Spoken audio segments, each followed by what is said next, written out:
तो भाई और बहनों, आपका स्वागत है इस वीडियो में। तो इस वीडियो में हम लोग न्यूक्लियस के बारे में डिस्कस करेंगे, ठीक है।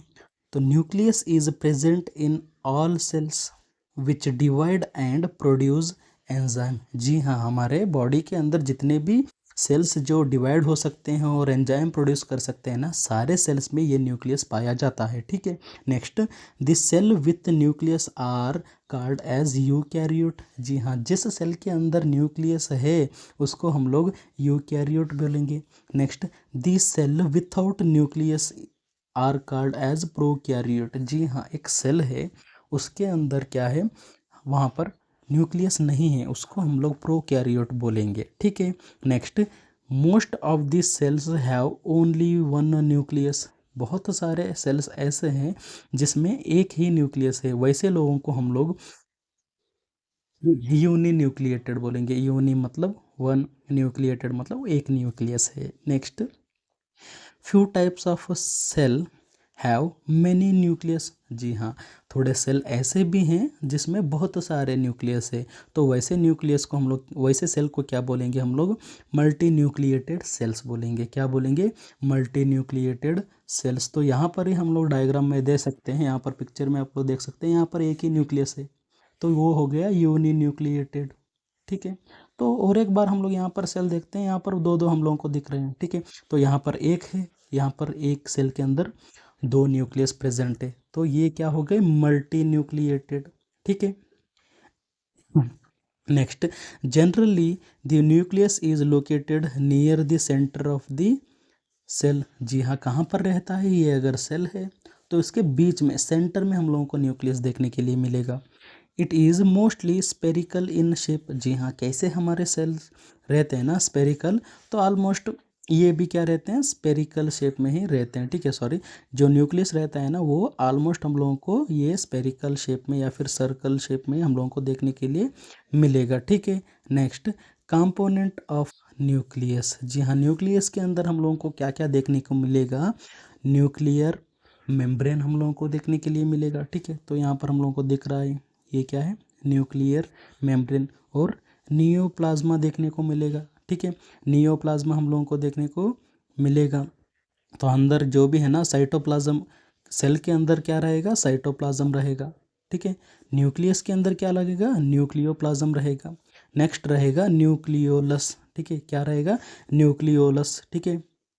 सेल के अंदर न्यूक्लियस रहेगा, न्यूक्लियस के अंदर न्यूक्लियोलस रहेगा, ठीक है। आई थिंक आप लोगों को समझ में आ गया है। नेक्स्ट डिटेल में देखेंगे हम लोग, ठीक है। नेक्स्ट सबसे पहले आएगा, और यहाँ पर हम लोग और देख सकते हैं, जो ये न्यूक्लियर मेम्ब्रेन है ना, न्यूक्लियर मेम्ब्रेन पूरा कंप्लीट नहीं है, थोड़ा यहाँ पर गैप है, तो उसको हम लोग क्या बोलेंगे, न्यूक्लियर पोर, मतलब होल है, ये छोटा सा होल है, न्यूक्लियर पोर। फिर अंदर हम लोग देख सकते हैं क्रोमैटिन भी है, ठीक है। इसके अंदर क्या है, क्रोमैटिन भी है, ठीक है। तो वन बाय वन हम लोग देखेंगे। फर्स्ट आएगा न्यूक्लियर मेम्ब्रेन, ठीक है।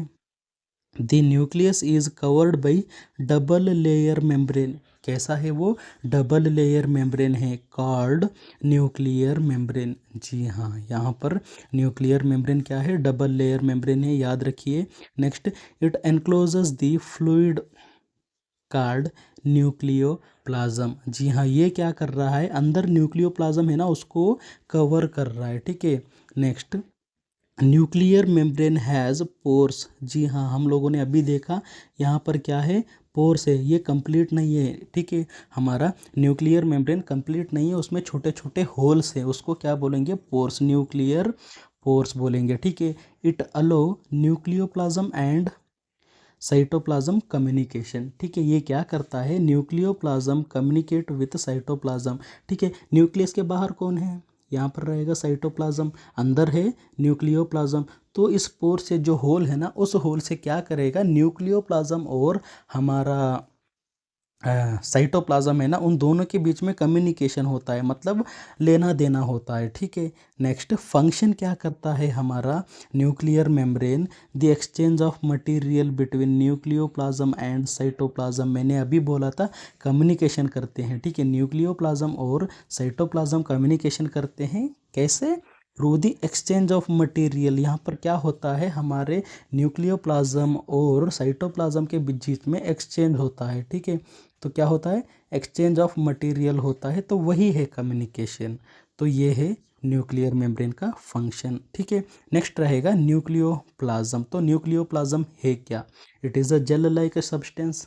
जी हाँ, क्या है, gel like substance found within the nucleus. जी हाँ, न्यूक्लियस के अंदर जेल लाइक सब्सटेंस क्या है, वो है हमारा nucleoplasm. Next, it contain a large quantities of genetic material in the form of DNA. जी हाँ, इसके अंदर क्या है, लार्ज क्वांटिटी मतलब बहुत सारा जेनेटिक मटेरियल है, ठीक है। हमारे बॉडी के अंदर जेनेटिक मटेरियल क्या है sir, DNA, in the form of DNA है, ठीक है। Next, the nucleoplasm appears as dark staining thread like structure, ठीक है। तो जो न्यूक्लियोप्लाज्म कैसे दिखेगा हम लोगों को, dark staining thread like structure called nuclear chromatin, ठीक है। तो हमारे न्यूक्लियोप्लाज्म के अंदर dark staining thread like structure हम लोग यहाँ पर देख सकते हैं, ठीक है। यहाँ पर हम लोग देख सकते हैं ना, थ्रेड लाइक स्ट्रक्चर लग रहे हैं, तो वो क्या है, न्यूक्लियर क्रोमैटिन है, ठीक है। Next, during the cell division, cell division के समय पर chromatin material is converted into rod shaped, ठीक है। तो यहाँ पर ये ऐसा है ना डायग्राम में, ठीक है। तो ये ऐसा, ये फाइबर जैसा है, ठीक है, थ्रेड जैसा है, तो वो क्या बन जाता है, सेल डिवीजन के समय पर वो रॉड शेप्ड बन जाता है, ठीक है। Structure called chromosome. जी हाँ, ये जो क्रोमेटिन है ना, तो वही क्या बन जाएंगे, क्रोमोसोम बन जाएंगे जब सेल डिवीजन होता है तब। नेक्स्ट, न्यूक्लियोलस, ठीक है।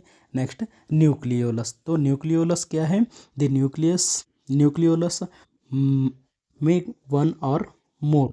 जी हाँ, ये क्या है, एक भी रह सकता है या फिर एक से ज़्यादा, वन और मोर राउंडेड बॉडीज कॉल्ड न्यूक्लियस है। जी हाँ, न्यूक्लियस के अंदर एक या फिर एक से ज़्यादा राउंड बॉडीज़ है, वो क्या है, न्यूक्लियस है हमारे, ठीक है। It is composed of RNA, DNA and protein. जी हाँ, ये न्यूक्लियोलस के अंदर, मतलब न्यूक्लियोलस किससे बना है, आरएनए से बना है, डीएनए से बना है और प्रोटीन से भी ये बना है, ठीक है। और फंक्शन क्या है हमारा न्यूक्लियोलस का, बोले तो it is the site of synthesis of ribosomal RNA अथवा आरएनए, ओके, राइबोसोमल आरएनए अथवा आरएनए, ठीक है। तो क्या बोल सकते हैं हम लोग, ये फंक्शन क्या करेगा न्यूक्लियोलस, यहाँ पर सर वो राइबोसोमल आरएनए को सिंथेसिस कर रहा है। सो आई थिंक आप लोगों को न्यूक्लियोलस भी समझ में आ गया होगा। नेक्स्ट, फंक्शंस ऑफ न्यूक्लियस, ठीक है। तो ये क्या करता है, control the all activity of the cell. जी हाँ, ये हमारा सेल का माइंड है समझ लो, तो ये ऑल एक्टिविटी को कंट्रोल करेगा। Next, genetic material storage. जी हाँ, ये क्या कर रहा है, जेनेटिक मटेरियल को स्टोर कर रहा है, ओके। कंटेन डीएनए, जी हाँ, डीएनए है विच कैरी जेनेटिक इन्फॉर्मेशन है। जी हाँ, डीएनए क्या करता है, जेनेटिक इन्फॉर्मेशन को कैरी करता है। Next, synthesis of RNA. जी हाँ, अभी हमने बोला राइबोसोमल आरएनए सिंथेसिस हो रहा है, ठीक है। Next, ribosome production. जी हाँ, यहाँ पर भी क्या होता है, राइबोसोम प्रोडक्शन होता है, ठीक है।